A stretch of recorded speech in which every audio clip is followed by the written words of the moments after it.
네, 영화의 도시 부산에서 영화인의 축제가 지금 한창입니다. Many of well-made movies from all over the world have been invited to Busan, and lots of movie fans from all over the world are coming to Busan to enjoy Biff. That's right. Now, if you're worried about which movie to choose among all of these countless movies, we're here to solve those problems for you today. We'd like to introduce you to one movie to all of our listeners out there. It's a movie called Liquor Store Dreams. It's a documentary film with an autobiographical story.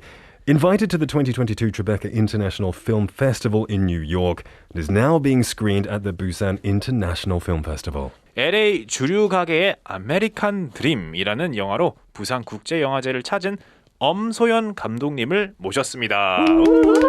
안녕하십니까. 부산영화방송 청취자분들께 인사 부탁드리겠습니다. 안녕하세요. 저는 리커스토어 감독 엄소연입니다. 아, 반갑습니다. 반갑습니다. 오셔서 반갑습니다. Yeah. So we'd like to thank you for coming to the studio. I'm sure you're very busy with with everything that's going on, particularly here in Centum City. So thank you for coming in. Would you please tell us a bit more about and introduce your movie Liquor Store Dreams to our listeners? Well, thank you for having me. Liquor Store Dreams is about two Korean-American children of liquor store owners in the greater Los Angeles area. And we basically always have felt a kind of a generational divide with our parents. And so I think we kind of seek out how do we change that? How do we get closer? How do we have open dialogue with our parents? That's really interesting. So it's based on, I guess, maybe personal experiences to a degree. Yeah, I'm in the film. It's a feature-length documentary, so I'm in it. It's about me and my parents, and as well as my friend Danny Park. Wow. 아무래도 이제 1세대인 부모님이 미국에 가셔가지고 이 아들, 딸 뭐 이렇게 손자들이 막 생기면서 아이들이 생기면서 1세대, 2세대 이 generation gap 세대 차이가 크니까 이 커뮤니케이션을 어떻게 극복하는 거에 중요성을 좀 담아둔 영화 같아요. 많은 분들이 공감할 수 있는 영화일 것 같은데요. We know, like you said, that this is it's an autobiographical story of you. You said you starred and you directed. And produced. Whoa, Nice, you did everything. Yeah. 다재다능하신 분이네요. That's 맞아요. really cool.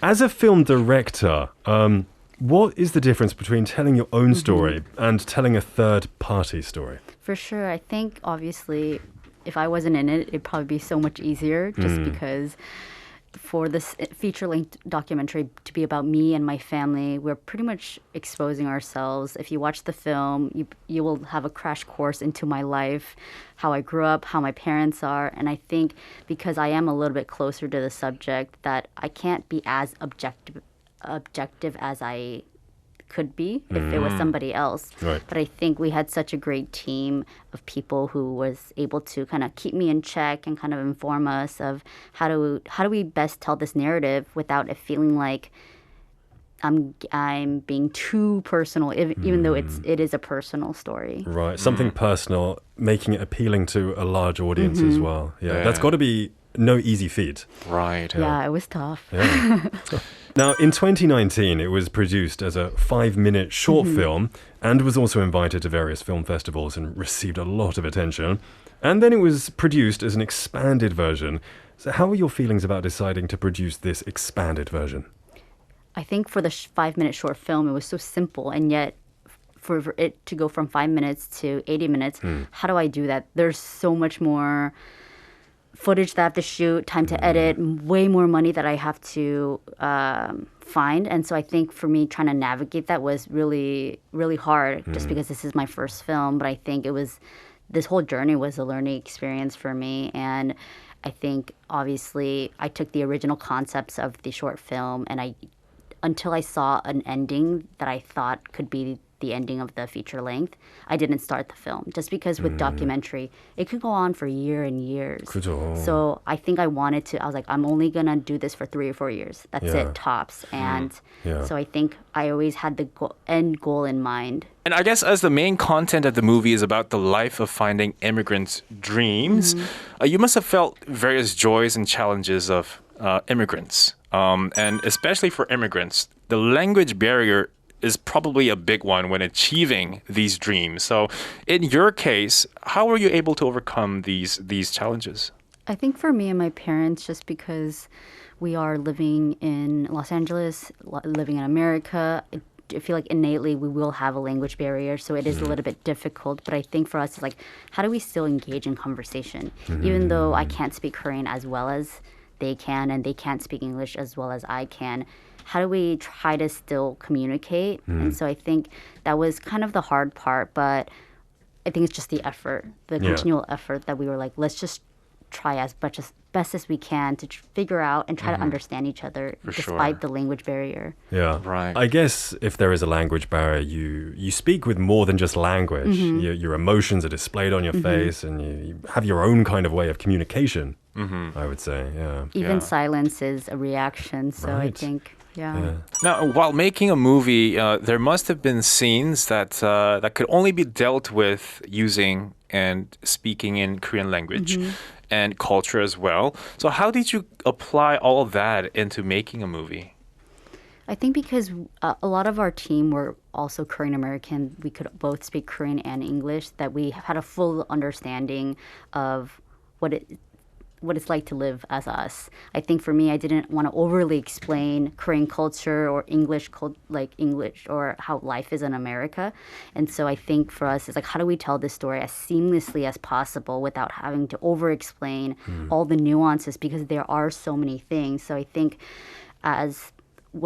depending on which scene it is, I think for me, it was let's just lay it out. And let's see what are the things that we do have to explain from an American perspective and then from a Korean perspective, because there are a lot of scenes where I do talk to my dad in Korean, and some things are way more nuanced than I think that, of course, as a person that grew up in America, like I'm only receiving how I would receive it as an American person, and he's receiving it as a Korean person. So I think we just had to meet like a happy medium, and then see it from an objective point of view. Like, does this work? Does this make sense? 네, 이 문화를 이제 영화로 같이 자연스럽게 잘 만든다는 것 자체가 엄청 어렵고 생각이 많았을 텐데, she was able to overcome it and find the medium, 이 가운데를 잘 찾아서 제작을 하셨다고 합니다. For sure. So, how much do you think language differences account for in the cultural industry, such as movies? This is a hard question, I feel, just because you would like to think that, especially in the medium of cinema, that the cinema is the language, that you can understand everything just through visual form. But I think with the rise of so much Korean content and subtitling, I know Korean people are so used to subtitles, whereas American people, I think we're starting to get used to it. And there are a lot of nuances. And I do feel like it is obviously way more important to get professionals who really understand both cultures, and like, how do you translate that in the best way possible? I don't know if that's answering your question. Yeah. I think I understand what you're getting at there as well.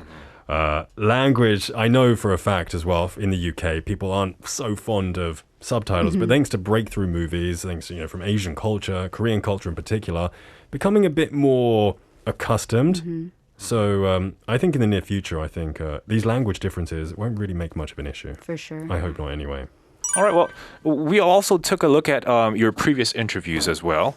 And you said that the second generation of Korean immigrants chooses two paths, inheriting the family business or finding their own complete different dream. And you found your own dream and chose to be a movie director.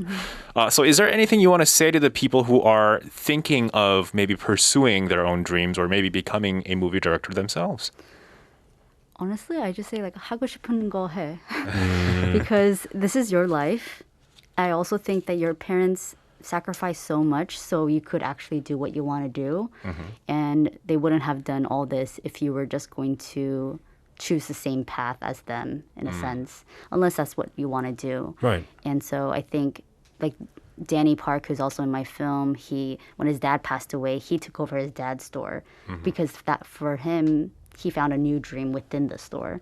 And I think for me, I took the other way where I was like, I want to go and do something else. And so I say, yeah, do whatever you want to do. It's your life, and you have this one dream that everybody has one dream that they can fulfill. So 그렇죠. 자기 부모님도 그렇게 원하실 것 같은데요. 하고 싶은 거 다 해. You know, like we raised you and we want you to be your own person. 그쵸. And I think that's a great message to send. For sure. We want to ask you, is this your first visit to BIFF? It is. I've always wanted to come, and now I'm here with my first film, so it is quite surreal. Congratulations. Yeah, Thank you. that's We didn't awesome. expect to even walk the red carpet, so we didn't understand or like imagine how massive it was. So it was quite an experience. Yeah. Now, unlike other international film festivals, the International Film Festival held in Korea is likely to have a kind of different feeling because it's about the story of immigrants who went from Korea to other countries, right? We also want to ask you, what message do you want this movie to convey to people? I guess talk to your parents because for so few of us actually have engaging and meaningful conversations with our parents. I think most of us have very simple, like, did you eat? How was your day? How was school? And I think for us, making this film was a real opportunity to really get to know my parents, their backstory, kind of their own dreams, and who they are as a person. 네, 그렇죠. 이제 부모님이랑 아이와 같이 깊은 이야기를 나눌 수 있으면 좋겠다라는 메시지를 전달해주고 싶은 영화라고 합니다. I think that's really good. So maybe it's time for us to look back in our lives and see, did I really have meaningful conversations with my parents other than I'm home, I'm gonna do my homework, I'm gonna sleep 이런 거 말고 그렇죠. 간단한 거 말고 진짜 뭐 심오한 이야기, 네. 깊은 사랑은 이야기. 뭐예요? 등등 진짜 깊은 이야기. maybe 네. 20년 전에 그렇게 물어봤어야죠. Maybe 20 years ago. Yeah. 네, 아무튼 이 부산국제영화제를 찾은 영화 팬들 그리고 부산영화방송 청취자분들에게 남기고 싶은 말씀이 있다면 한 말씀 부탁드리겠습니다. Come watch our film.